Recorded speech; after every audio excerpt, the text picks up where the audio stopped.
Hey, this is next one on this, I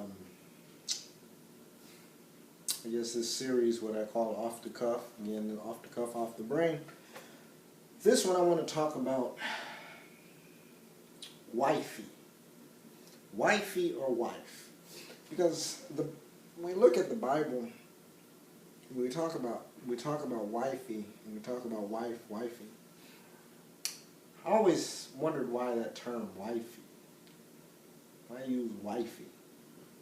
Never liked it. I think that's kind of like the R&B term or whatnot, the cultural term, wifey, which is spelled W-I-F-E-Y. Why? As in, why would you add another letter to that wife? Can't you just say wife? Why you gotta add another letter to it? Call it wifey. But I looked at this whole, and I think this is some people always talk about a virtuous woman, because the Bible simply says in Proverbs, I believe it's the Proverbs 31. Everybody says, I want to be a Proverbs 31 woman. I want to be a Proverbs 31 woman, which, starts off in Proverbs 31 verse 10, talks about who can find a virtuous woman whose her price is far above rubies. Her price is far above rubies. And we talk about it. We some people, when we talk about that, they stop there. A woman says, "Oh, I'm a virtuous woman. I'm too classy for you. I'm too pricey for you. You ought to treat me this way and treat me this way. You ought to treat me like a queen." Well, why don't you start acting like a queen and stop acting like a whole lot of other things that you should not be acting as if? And so I look at that. Who can find? And I know, because I looked at that because it was in Proverbs when I looked at the first one, when we talked about he that findeth a wife, or like I said in the other translation, I like he that findeth a true wife findeth a good thing and obtains favor of the Lord. Then I look and I says, okay, but then now we come to this Proverbs 31. Now I come to saying from that one, who can find? He that findeth a true wife findeth a good thing and obtains favor of the Lord. But then I come here and says, who can find this virtuous woman? These two scriptures are not together, but I say, but who can find a virtuous woman? Who can find a true wife? Because I'm looking for a true wife, but where is she? Where is she? She's not down there in the club. No, she's not there. My wife is not in the club. She's not turning it up, dropping it like it's hot. No, she's not. She's not there. I mean, you're looking for a husband. You're looking for a husband. You're looking for a husband. You look for a husband, and how does your husband look? I mean, you're looking at a Tyson Beckford. You're looking at a Ryan Gentles. You're looking at all of these Greek god look-like bodies. Oh, I understand. Your husband is you like him tall, dark, and handsome with the six-pack or the washboard abs. You like that. That's fine. It's okay. It's fine. It's fine to like that, but how's your body type? I mean, you're looking for a man who's tall, dark, and handsome, pretty teeth, and nice hair, and nice complexion. You're looking for a man who has nice abs, but you have flab. When was the last time you went to the gym? Oh yeah, I know. You drove past the gym. When was the last time you were trying to be in the gym, trying to get your body into shape so you can look like the person that somebody wants to look like, that you want to have looked at? I mean, what if the person who your ideal man is looking for his ideal woman, with the same kind of characteristics? What if his ideal woman is a woman with the Coca-Cola bottle? A woman has nice assets, a woman who looks good and who is in shape, and not the Pillsbury Doughboy type shape. Because whatever happens if you happen, what perhaps if we were all had to date our own body type? So here, what if you, big thick woman, because thick, thick is in and thin was, and thin is out now, but thick is in, and you call yourself thick, but you're not thick, you're more than thick, you're fat. You're out of shape. So what if you had to date somebody the shape of Buddha? Yeah.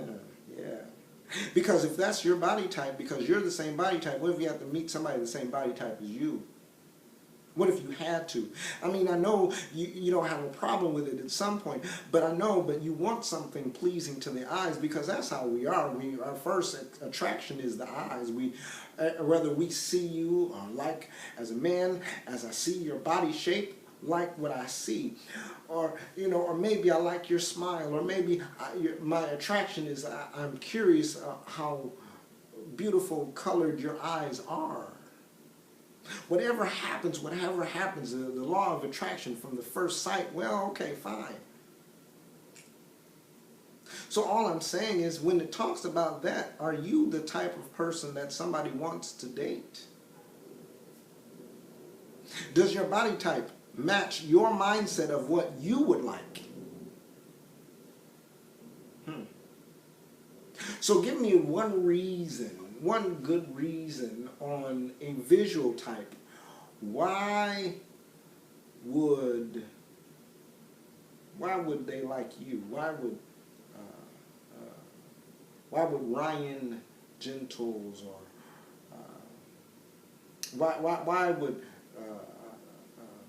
why would they like you? Why?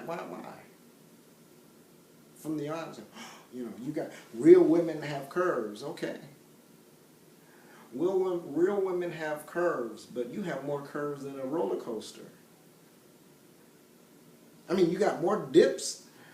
I mean, come on now. Let's be realistic. I mean, I'm not saying, I know you're already upset with me, but I'm not saying that you're not entitled to have what you look for. I'm not saying that you can't have him or that body type, but I'm just saying, at least work at your own. At least work for the healthy, because trust me, I mean, I'm not in the best of shape according to the standards. I don't have a six-pack ab.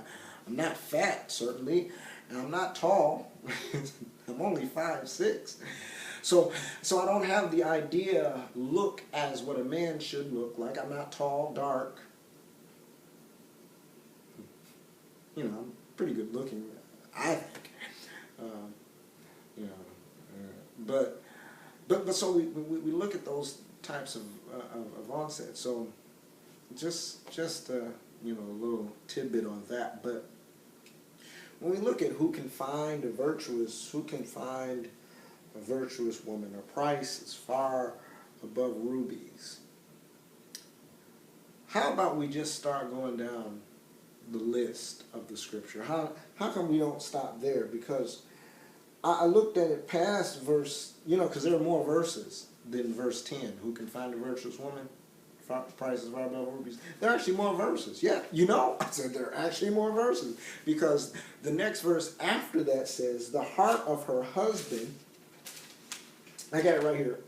The heart of her husband surely trusts in her, so that he shall have no need of spoil. He trusts in her. See, divorce rates aren't, we wonder why we get married and get divorced. Well, because there's some friction that goes on in relationships. Sometimes we don't even know it, but there are friction that goes on in the beginning, because if the foundation is not firm, there's going to be some shakiness that's going to happen, and it's going to occur. And so we look at that, he says the heart surely trust in her. So he trusts in her. He trusts her. And I look at that and I said, well, look, he trusts her. So he has trust in her, and I thought about that, and he trusts in her, and I thought about it and said, well, see, he doesn't have to worry about her. He doesn't have to worry about her, and she certainly shouldn't have to worry about him. Faithfulness, and there's no, things going on around in that kind of relationship. So he does that. And so then it looks like, verse 12 says, she will do him good and not evil all the days of her life. She will do him good and not evil. In other words, there is no unnecessary arguments, no unnecessary bickering, all of these naggings and things. She's there to help him and not hinder him. I believe, and I heard, it's an idea thing. And so we look at it in verse 13, and I want to read it. It says, she seeketh wool and flask, and worketh willingly with her hands. Worketh willingly with her hands. Work, not twerk. It doesn't say and twerk. No, it didn't say twerk. It didn't talk about twerking. It talked about working. See, boys look for girls who can twerk, but men look for women who can work, who knows how to work, who work ethic. I'm not saying that she has to have a job. I'm not saying she has to have a 9-to-5 job or something, but she has to be able to do something with her hands, or do something. She has to do something. If I'm required as a man to work, you're required to actually do something. Just because you look good don't pay the bills. Twerking don't pay the bills. Well, I understand what you're saying now. Well, if we're doing, no, I don't know. But we're looking at it, and it says, verse 15, she rises also while it is yet night, and give meat to her household, and a portion of her to her maidens. She considers the field and buyeth it with the fruit of her hands. She planted the vineyards. She's working. She's doing something. She's adamantly doing things. She's not sitting around doing nothing, watching Dr. Phil or Oprah, Lifetime. No, she's actually working. She's doing something.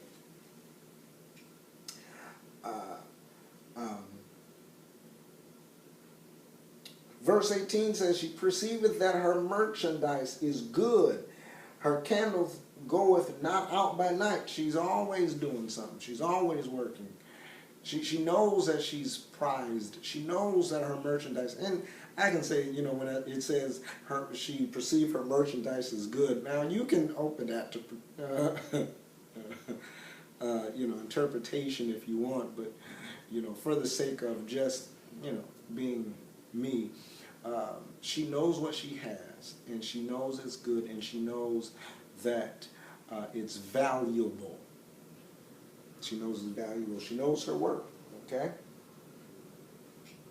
She, verse 20, she stretch out her hand to the poor, yea, she reacheth forth her hands to the needy. She is not afraid of the snow for her household, for all her households are clothed with scarlet. She makes sure her household is taken care of. She's not afraid if it's cold. She's not like, oh, what you gonna do? What you gonna do? She takes initiative. She is a helpmeet. This is what a virtuous woman is. A wife is a helper to her husband. She helps her husband. Verse 23, because I'm skipping around, but verse 23 says, her husband is known in the gates when he sitteth among the elders of the land.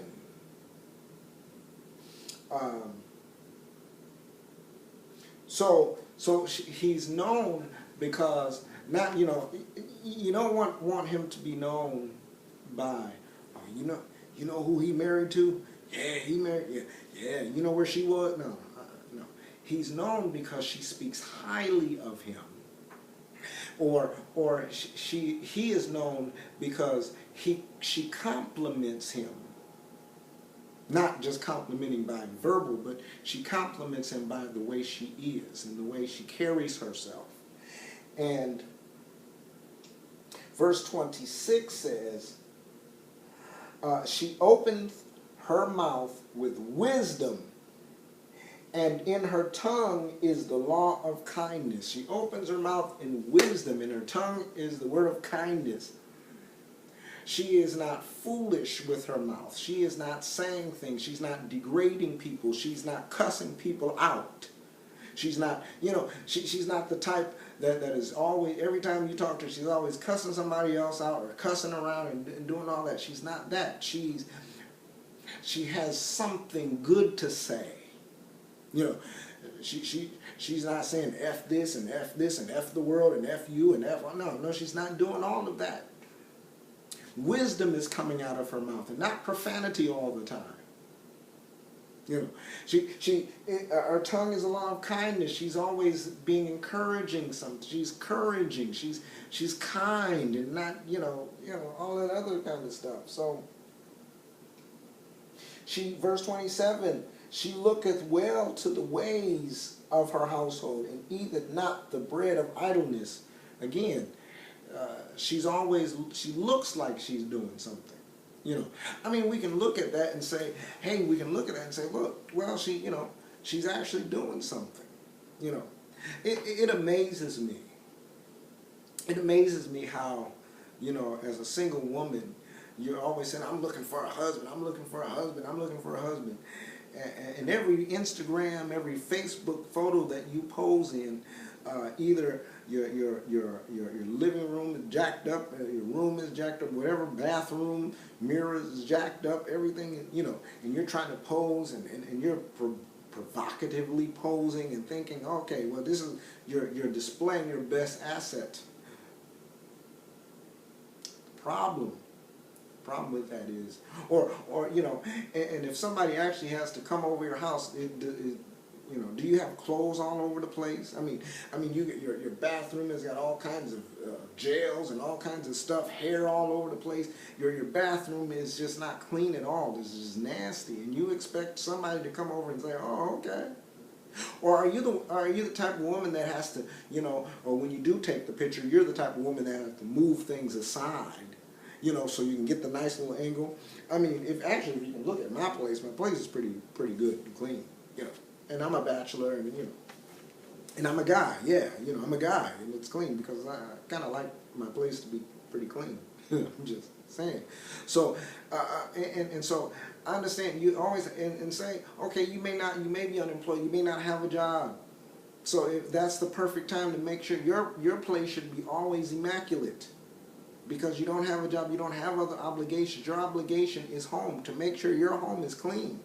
Understand that you have a job. Those who have jobs, understand you have a job, but at least, even that's another reason. If you have a job, you're not always home and you're not always messing up stuff, so you could, the stuff that you mess up, you can't probably clean. It doesn't pay you nothing just, for a few minutes to actually make up the bed. It doesn't have to be five-star hotel looking, but at least it looks like you've actually made an effort. Those types of things, because men actually look at those things. Actually, a man actually does, look at certain things. You bring him to the house and he can kind of tell certain things. I'm not going to give away, fellas, don't worry, I'm not giving away our secrets. But we can kind of tell. So, and lastly, I want to look at it. Verse 28 and 29 says, her children rise up and call her blessed, her husband also, and he praiseth her. Many daughters have done virtuously, but thou excellent them all. And we go to verse 30 and 31, favors deceitful, beauty is vain, but a woman that feareth the Lord, she shall be praised. Give her of the fruit of her hands, and let her own works praise her in the gates. I want to go back up to her children rise up and call her blessed, and her husband also. Her children praises her, as well as her husband praise her. And see, when I think about that, And I think about that, and I think about my perfect idea of that depiction is, I don't know if you've ever watched the Cosby shows. There was this one episode, because, you know, of course, Bill Cosby is a doctor, and his wife, Claire Huxtable, I should call him Heathcliff Huxtable and Claire Huxtable, so on the Cosby Show. So Heathcliff Huxtable is a doctor, his wife, Claire, is a lawyer. And there was this one scene, and it always pops in my mind, and it always gives me a good visual. That one time he went to sit in the court proceedings, and went to watch his wife at work. He went there, sat in.